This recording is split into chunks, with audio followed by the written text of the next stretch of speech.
On this episode of the Rebel Health Tribe podcast, available at rebelhealthtribe.com, we welcome Marc Ryan from Hashimoto'sHealing.com. And one, two, three. I'm gonna sit right down and write myself a letter. Make believe it came from you. My right words oh so sweet, they're gonna knock me off my feet. Lots of kisses on the bottom, I'll be glad that I got them. I'm gonna smile and say, I hope you're feeling better. And close with love the way you do. I'm gonna sit right down and write myself a letter. And make believe it came from you. That's coming up.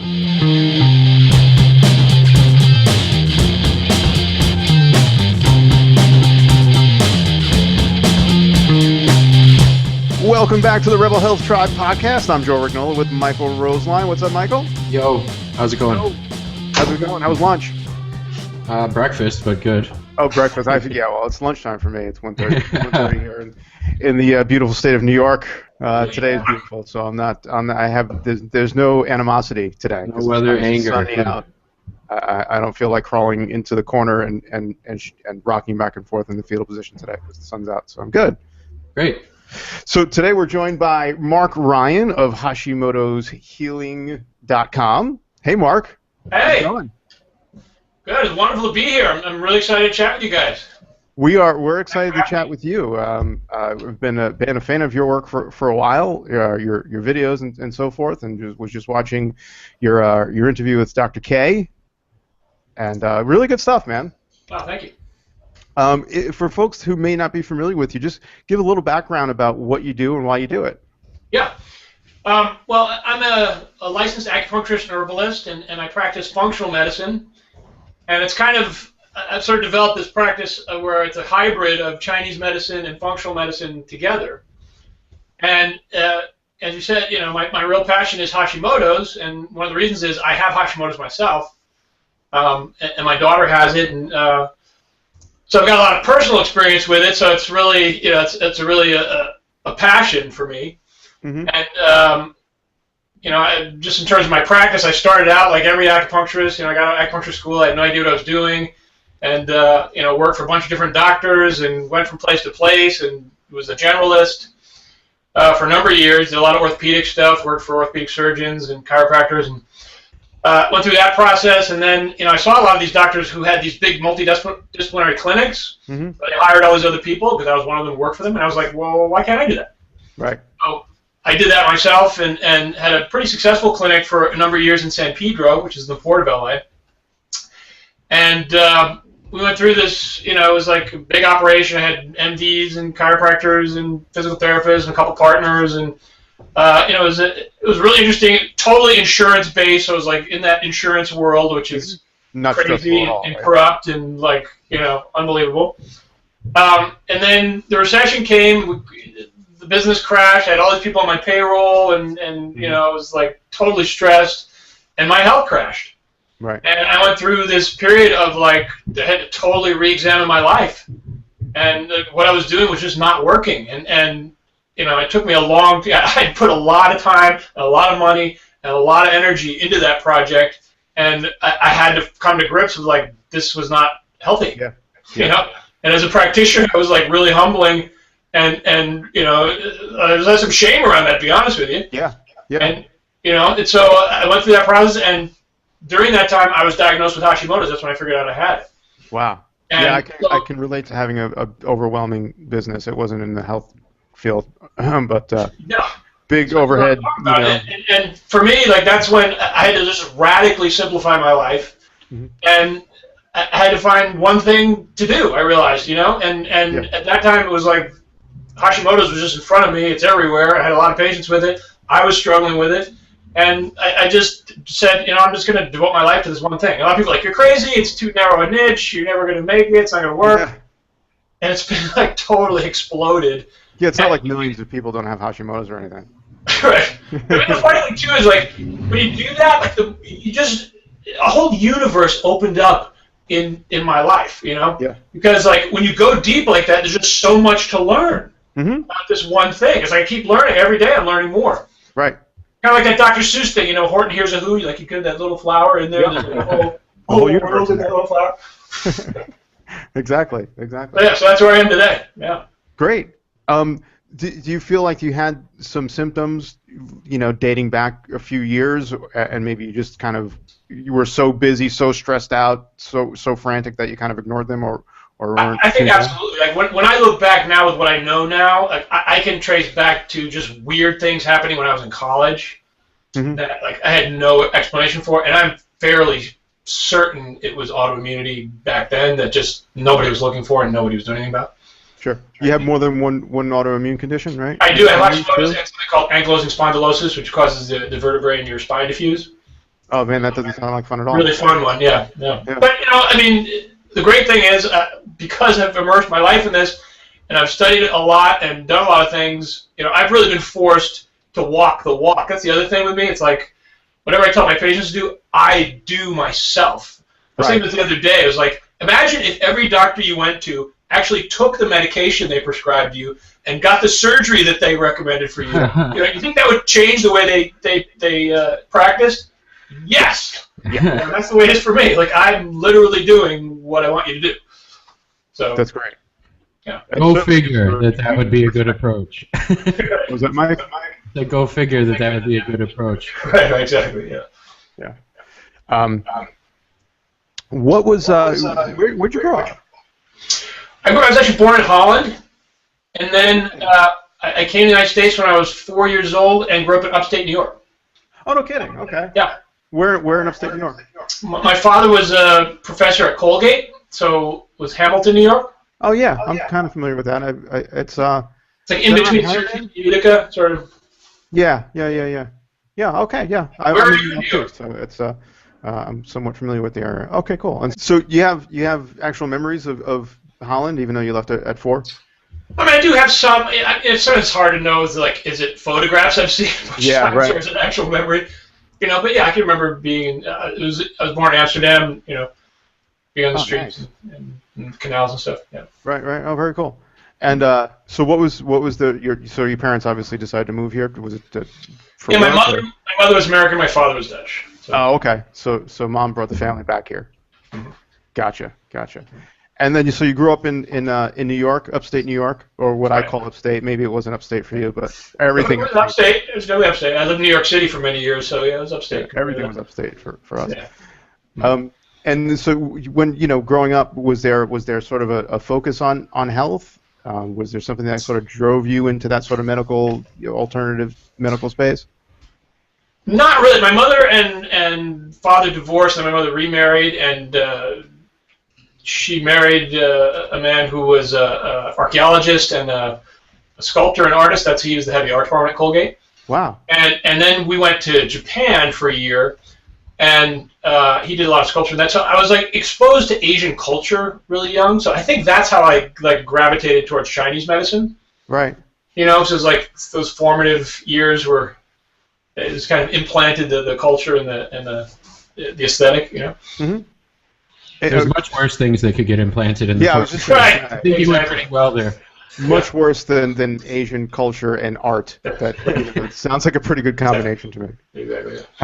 How influential was that for you growing up to have that sort of that artistic sort of environment? I think very much so. I still have. It's still a passion of mine. I still draw and paint and play music, and nice. That's part of what brings joy to life. I think. Yes, absolutely. Art. What kind of drawing do you do? I like to draw from nature, so I do like landscape stuff and flowers, and then just other odd things. Is that kind of your meditation? Yeah, actually, in a way. Mm-hmm. Sure, right, absolutely. And so you kind of knew early on that you had this. You wanted to study Eastern medicine, Eastern. I originally was went to art school. I went to Cornell, and I was in the art department. Okay. And I wanted to do that at first, and then I just didn't do. I just wasn't very good marketing-wise, and I didn't learn anything about that. So was there like sort of a voice in your head that says, "Well, it's art. You can't make a living at that"? Probably. Yeah. Yeah. That happens to all of us, I think, at some point or another. I know. Unfortunately. So yeah, I mean, I think that at a certain point I was like, well, I want. Actually, one of the things that led to me wanting to study Chinese medicine was like, I had this thought when I was like in my late 20s, early 30s. Was like, I should learn something that I could grow old doing, and it was like support me as I become an older man. So I made a conscious decision to go for that. I figured, well, I mean, like you can see these practitioners in their 80s and 90s, they look pretty good. Yeah. So maybe that's something I should try. Seems like a good direction to go in. Yeah. That seems incredibly insightful for someone in their 20s. Yeah, I know, that's true. That was like a moment of lucidity among a lot of other time when I was a complete knucklehead. So. Yeah, I didn't make those observations until I was at least 30, so you were ahead of the game. I think I just made them recently, like within the past few years, so way ahead of the game. Yeah. So you studied acupuncture first? Was that the first, or was it just? I studied herbology first. I was in New York at the time, and I studied actually a version of Chinese medicine called Kampo, which is kind of the Japanese version of Chinese medicine. They take traditional Chinese formulas and there's and they practice with those. So that was my initial entry into it. And then I just got so into it that I was like, I got to learn acupuncture too. I got to learn the whole medicine. Yeah. And that point I came out to California and studied acupuncture out here. If you were closer, I'd be harassing you daily for acupuncture treatments. Well, you're welcome anytime, Michael. You're not that far away. You could just. It's a few hours. Here in LA. Well, looking back now, and like you said, taking what you know now, did you have symptoms, health issues, even as a kid growing up, that you can look back and say, oh yeah, that was this? I mean, certainly, I had a lot of the normal kid stuff. I mean, I had my tonsils out when I was 4. I'm of the age, like, it seems like everybody had their tonsils out, during that period. And that's one of those things, too, it's like, you think back, like, how did that impact things? It's like the appendix, right? They finally realized the appendix does something. It's important. It's a storehouse of good bacteria. Well, I'm sure the tonsils have a purpose, too. Mm-hmm.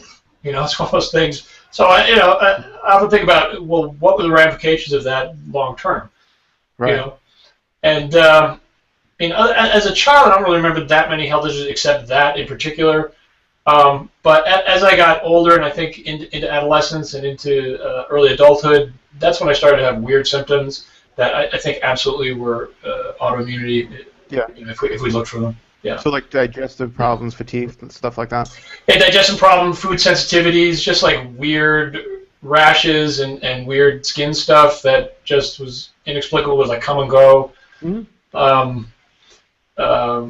Yeah, odd aches and pains. And, it's something, too, is like I always had really poor exercise tolerance.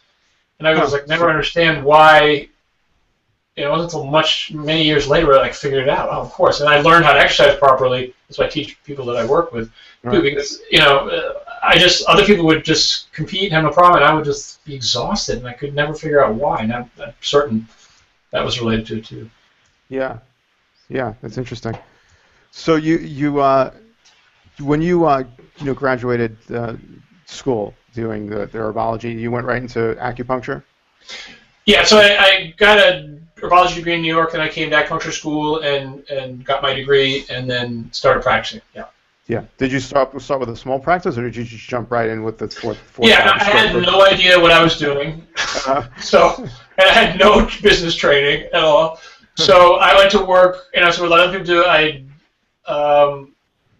started working for other doctors. Really, I was working for a couple different orthopedic surgeons. In the work comp world, which when I graduated, like work comp was really big, and then Schwarzenegger came in and reformed it, and it all changed. Mm-hmm. So that was just a crazy, I was working for this orthopedic surgeon who had an office in Santa Ana, he had one in Beverly Hills, and he was seeing like 150 people a day and doing like 50 carpal tunnel release surgeries, and a day. A day. And I would get just the people who were not terribly well taken care of. Let me just put it diplomatically. Sure. And it was just like really demoralizing place to be. I would imagine it's demoralizing for the patient and the people working. Oh yeah, absolutely. Crazy. It's totally crazy, and it was one of those times you see like, geez, what has happened to healthcare? What has happened to, Was that just the nature of those workers, the worker comp cases? Is that we have work money and you have to just see a million people? It's a work comp. Yeah, I mean that's they call it work comp mills. I haven't been in the worker comp world. Is that normal? Is that normal practice? I mean, I don't know how normal it is. I don't think it's. I mean, there certainly are. What year was that? People who practice that way. Let's see. I graduated in 2002, so it was like 2004, 2005. Wow. Somewhere around there. Yeah. That's a lot of people to see in a day. Yeah, it's crazy. It was crazy. It was a huge operation. Wow. Yeah, not exactly healthcare by any stretch. Well, right. I mean, right. Not doing what we're envisioning healthcare should be. Sure. Absolutely. So how long did you stay there for before you went crazy and ran through the door, probably? With a right, I think I was there for exactly. I think it was like a year and a half, maybe. Or wow, you stuck it out pretty long then, considering. Well, yeah, I mean, I was trying. I mean, the good thing about it was I was really able to learn, and I had some complex cases, and I cared about the people I was working with, so I didn't want to just abandon them either. Yeah, sure. So, So I mean, it was a valuable learning experience, and again, it's kind of a good learning experience about what not to do. What not to do, yeah. When you started out, did you just think that was the way it was? That was kind of normal, starting out there, or were you from the get-go kind of like, oh, this is weird? No, I thought this was weird. I mean, or just something was amiss. Yes. Something's rotten in the state of Denmark. So you leave there, and is that when you opened up your behemoth practice? No. Then I bounced around. I went actually worked for a different orthopedic surgeon in a smaller outfit that was not quite intense, but still like crazy chronic pain patients, like people with fusions and plates and hardware and all kinds of weird stuff. And then I actually got a job. I was hired. I worked at Sports Club LA and was an acupuncturist, like a staff acupuncturist for them, which is kind of interesting. That was was like a gym or something? Yeah, Sports Club LA was like a really Tony gym. It was in the 1990s and the early 2000s, they were like the spot. Before Equinox, they were like the hip spot where all the celebrities went and everything. They had a big spot, big place on Sepulveda. And they just did an acupuncture experiment, and I was somehow got hired, and it wasn't terribly successful, but it was interesting. Just another view of Hollywood, This is how long ago was this? I was there in 2006, 2007, somewhere around there. It's not like acupuncture was unheard of. It's just maybe it wasn't the right. It was just people weren't at the gym to get acupuncture. Sure, yeah, that makes sense. That was the odd. It wasn't like bro acupuncture or anything. Yeah. and from there, I actually got hired into an integrative clinic at UCLA in the urology department of all departments. And so I did acupuncture and herbal medicine there. That was really interesting too. That was actually my first exposure to doctors who were really open to acupuncture and Chinese medicine. Really? Yeah, that was. They were really good guys over there. Yeah. So it's interesting. Do you think it was the field of urology, or was it just that particular place that was just happened to be kind of open to it? I think they were younger doctors, and they were open to the evolving world of medicine. Medicine is always changing, and I think they were doing some really cutting edge stuff there and cutting edge research too. Huh. So yeah, they were cool guys. Yeah. Yeah, it is changing. Well, it probably should be changing even faster, at least in the Western model. But where do you think it's going? Right. And I think the problem with so two things. The problem with the overall large behemoth of Western healthcare is it's like a huge ship. Changing course is like incredibly difficult. I think where it's going, I think we're going to see a lot of disruptive technologies in healthcare in the coming decade, and we're going to see things where healthcare is going to become much more individualized, as it should be, because everyone is unique in amazing myriad ways, and I think we're going to see technology become available to really take advantage of that and tailor treatment. I'm curious what you thought. If I'm correct, I think Holland is socialized medicine. Mm-hmm. You said you've been back there from time to time to visit. What are your thoughts on that compared to the sort of primarily private, insurance for profit situation we have here? Yeah, I mean, I think there's two parts of that. There's the medical model itself, and then there's the sort of business model of the medical model. Are they more open to alternative healthcare there, or no? Not terribly. Yeah, I talked to Graham. We have a practitioner, Graham Jones, who's in Stockholm, Sweden. He lives there and practices there. He's from the UK, but he's in Sweden. And he said for like as progressive as a lot of the European countries are in a lot of ways, they're not any more open to functional medicine, naturopathic medicine, alternative medicine than maybe even less than certain areas here in the United States. No, it's really true. And it's interesting. I've had a lot of people from Europe contact me and ask for help with Hashimoto's. And you see that routinely. It's just the quality of care for Hashimoto's patients in general is pretty abysmal, but like it's just the same there. It's like no different, really. I mean, it's the same overall model. So, I think, fundamentally we have to change that first, and then whether or not it's for-profit insurance or socialized, then that's another discussion. I think obviously everyone deserves health care. You shouldn't just be something for the rich. Yeah. So everyone in the world deserves to be healthy. So hopefully. And what is that health care? I'm kind of torn on it too. Like, yeah, it would prevent a lot of bankruptcies and people from dying in emergency situations and whatever, but like, I could see where the system, if not set up properly, could even hold down the growth of alternative forms of medicine, because who's going to pay for it? You can get this for free, mm-hmm. And then you have to pay through the teeth for this. Like, that's going to be difficult, for people to just, like, it'll hurt the growth of it, I would think. So, yeah, I think we just need to move past this archaic bullshit model we currently have. I mean, but if you think about it, it's the way it is now. I mean, no insurance. I guess some insurance may cover acupuncture, but certainly no insurance covering, a naturopath or herbology. I mean, am I right about that? Some insurance will cover acupuncture. In some states. Yeah. In California, there's acupuncture coverage. It's not great. Some of it's just like the reimbursement's terrible. Mm-hmm. But some insurance does pay decently, and herbology and that is part of the treatment. So some insurances do cover. I mean, they'll cover the diagnosis, of course, and the visits, and in some cases they'll cover insurance or herbs. Yeah. Oh, that's interesting. I didn't realize that. But in general, it's the same way here. You have insurance. Insurance generally isn't going to cover a lot of the alternative treatments, and you're paying for out of pocket anyway. So I mean, I guess even with a single payer system, hopefully it wouldn't suppress it even more. Yeah.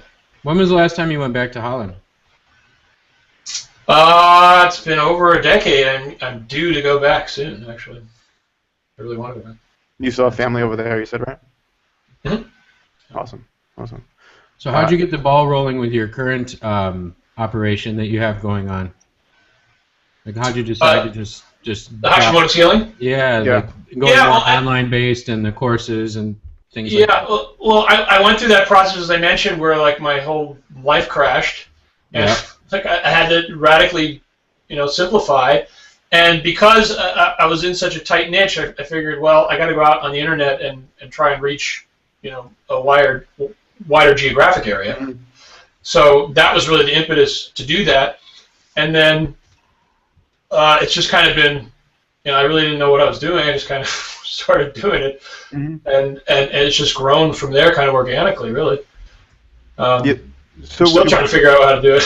I'm curious about the timing when you had the large practice, and when you actually finally got diagnosed with Hashimoto's. Was it right after you kind of closed that down, or while you were still? No, it was in the midst of it. Wow. We had, like I said, the recession hit, and we had a number of issues. We made some mistakes as a business too, and so it was in that process. that I really got sick, and then it took me 2 years to unravel that because it was such a big operation. Sure. We had a lot of employees, and we had a contract for the rent and what have you. So it took me 2 years to get out of that. Yeah. Wow, not stressful at all then. Yeah, not the slightest. So, I mean, obviously you had these symptoms sort of building up, but do you think that was sort of the final straw?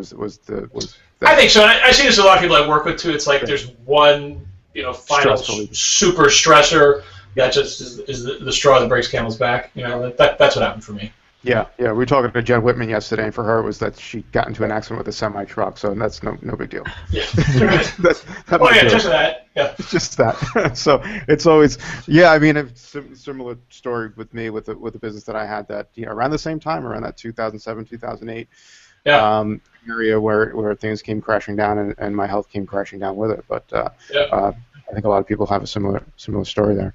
I think so too. Yeah, and I think the important thing is look where we are now. We've been able to transform that adversity into helping other people. I mean, you guys are doing great stuff.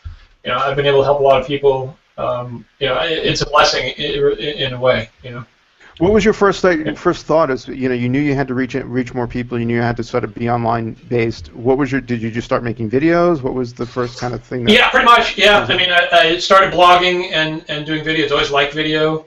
Mm-hmm. I actually had an online TV show for a while. It was this station called the Stream.tv, and the show was called Green Health Live. It's kind of similar to what you guys do, actually. Oh, cool. But it was a little earlier on, and in streaming, video streaming, what have you. So I've always loved video, so it's something that I just really enjoy doing. Oh, it's very cool. Is that something that you was part of your creative outlet, I guess, right? To do the videos and produce those videos. Yeah, I feel the same way. Yeah. Very cool.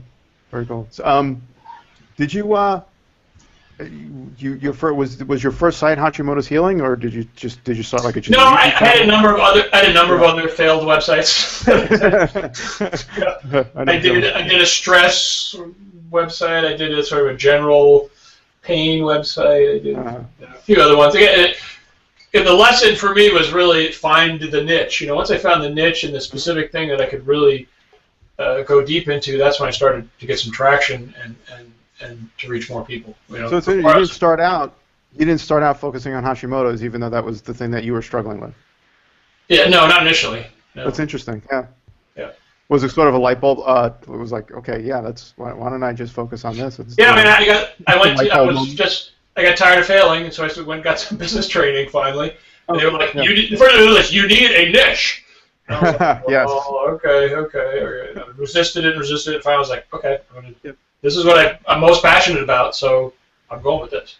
Yeah. And so the process, I would imagine it was an interesting process of you healing yourself and putting this information out there at the same time, I guess, right?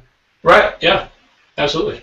And as I said before, it's just been the process of me kind of being a couple steps ahead, because I walked through it, do this, it's worked, and then I share what's working. People about it.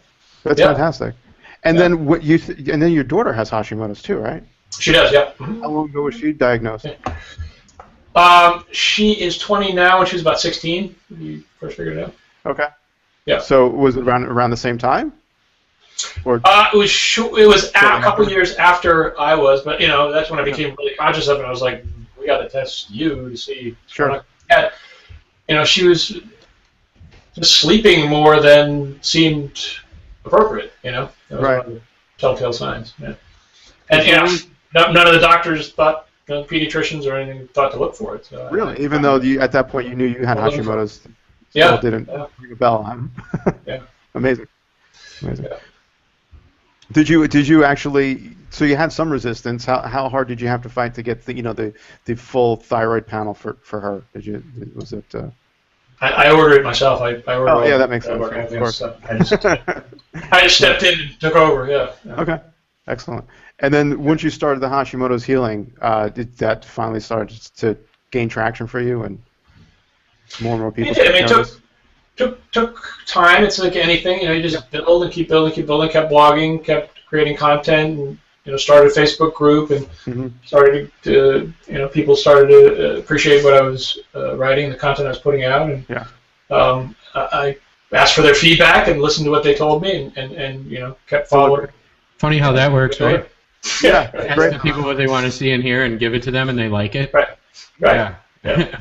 Weird. I'm trying to go that route too. I mean, in this industry, and I guess anything where you cater to a customer base, like you have directions that you think things are gonna go. That like, oh, I'll do this, and then we'll do this, and then we'll do this, and then sometimes like other things pop up and are working really well, and you have to like accept that.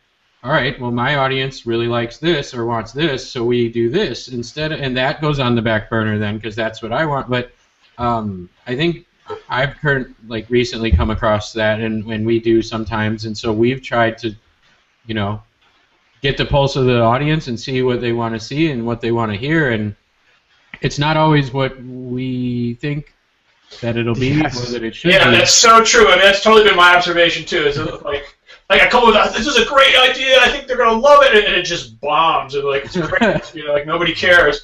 And then someone makes a comment like, "Well, what about doing this?" And I was like, "Really?" And then you do it, and it's a huge hit. Yeah, it's nuts. Like we avoided working with. I was never interested in products, like selling a product, like a supplement product, and then the Megaspore situation for us like exploded into this monster thing and thousands of people and all this stuff, and we're like, okay, I guess we got to make that available and do that and go that route. And now, speaking of which, thank you for turning me on to that. I've been using that with my patients and myself, and it is phenomenal. Oh, cool!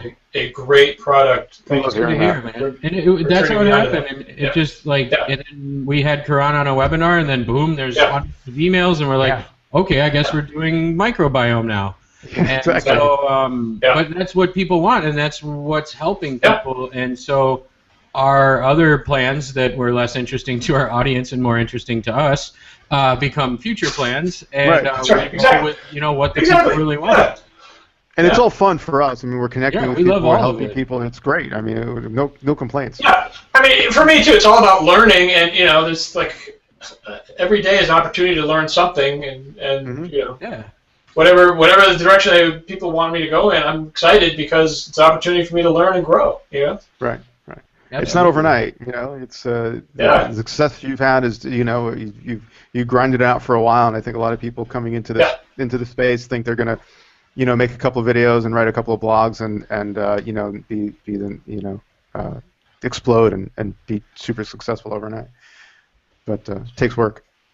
I tell you, it takes hard work and it takes commitment and determination, and you got to be willing to fail. Like I failed a lot of times, and I failed so many times like I don't even care about failing anymore. Yeah, well, I mean, it's not even a failure at that point. It's just exactly. It's not. Now it's just a learning experience. Like okay, so this is what I learned from that, and okay, it's a test. Really, that's what I look at. It's kind of like everything's just a test.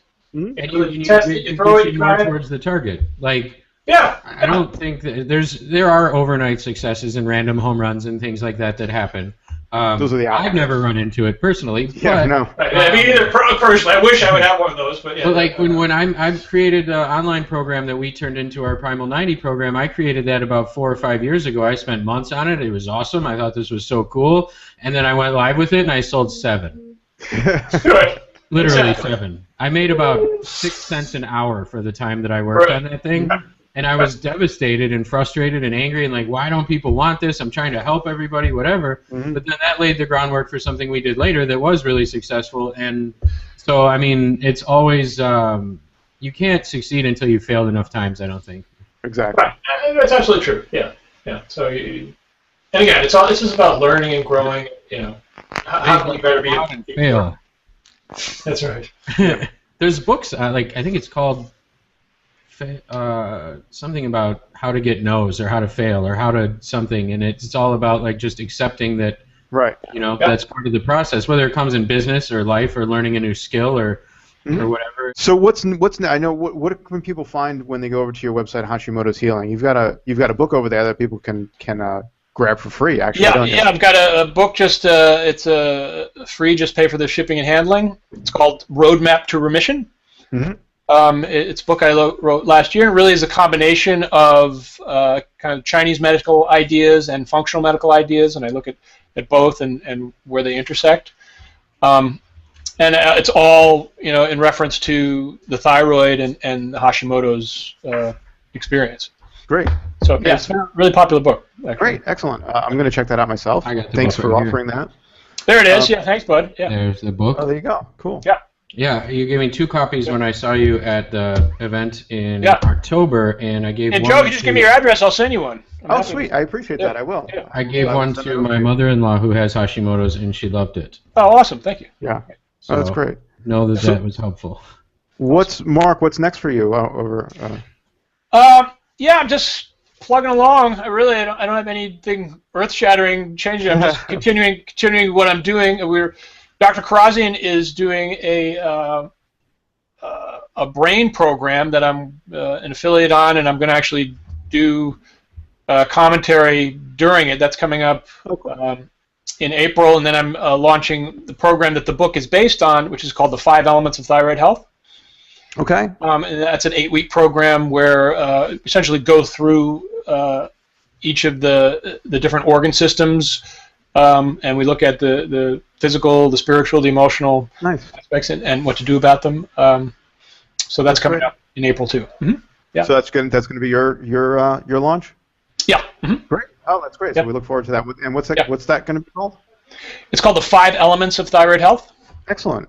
Yeah. All right. Well, if we can help you promote that in any way, just let us know. We'd have to. Absolutely. And he's going to do some intro-level functional or Chinese medicine stuff on our site that people. Yeah. By the time this broadcast, I have 2 of them that are done already. I just got to get them uploaded there. Cool. Yeah, I'm really excited about that. Almost, and Mark knows this, but I almost went back to school for Chinese medicine recently because I was so blown away by it. 2 experiences I've had with it that I was like, I need to learn how to do this and then heal the whole world. And instead, I'm going to keep doing what we're doing and then go see great practitioners like Mark and have them work. Yeah, I mean, you guys are contributing to healing the whole world, so keep doing what you're doing, man, really. It was just so fascinating to me. Like, when she sat down and explained to me the 5 elements and, like, looked at my life and my medical history and was like, okay, this is this and this is this, and you were this and blah, blah, blah, and I got up and was like, holy shit. Like, it blew my whole, like, mind wide open, and I was like, I'm one of those people that immediately goes to, I need to learn how to do this. Yeah.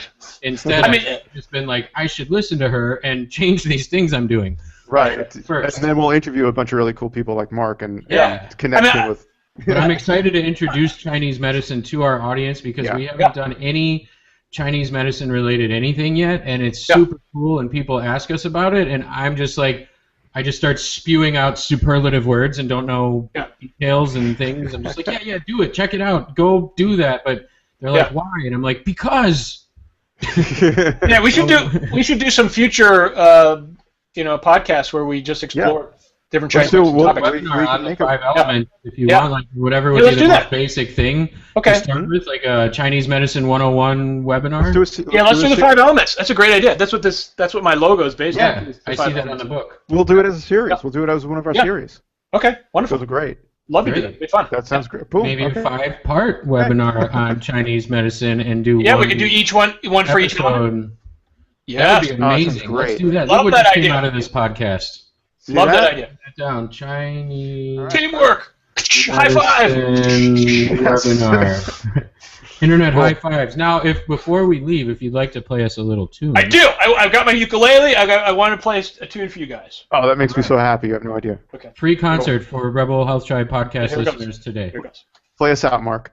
I always wanted to say that. I got to say it now. Play us out. This is one of these like old jazz tunes. So I'm gonna bring it up here like that. And a 1, 2, 1, 2, 3. I'm gonna sit right down and write myself a letter. Make believe it came from you. My right words oh so sweet, they're gonna knock me off my feet. Lots of kisses on the bottom, I'll be glad that I got them. I'm gonna smile and say I hope you're feeling better. And close with love the way you do. I'm gonna sit right down and write myself a letter and make believe it came from you. Ah, shoo dabba dabba bop da dabba bom bom. Scoo babba bop da da meow. Shop dab dab dee scoogity dab dow. Dab dab dab doom dab dab dab. I'm gonna smile and say I hope you're feeling better, and close with love the way you do. I'm gonna sit right down and write myself a letter, make believe it came from you. Yeah, man, that was awesome. Outstanding. Cool. That's the And we'll do a first. concert series. Let's do a concert series. Yeah, that would be great. That's That was a awesome. little Louis Armstrong, right? Yeah, a little scatting, like Nice. silly stuff. Yeah. Love it. Great. Love it. Grew up with jazz in my house. My dad's a jazz saxophone player. Oh wow, great. Great stuff. Love jazz. I Should need a send Rebel you- Health I'll Tribe send you one of band his- now. When I send you my address, send me yours. I'll send you one of his CDs. Please do. Yeah. Cool. All right. Awesome. Mark, thanks so much for joining us. And Oh, my pleasure. It's a lot of fun, guys. I look forward to more collaboration. Again, I really love what you guys are doing over there, and want to do whatever I can to help support you. Great. I appreciate it. Thank you. Thanks a lot, Mark. We'll All be right. in touch for that series. Have a great one.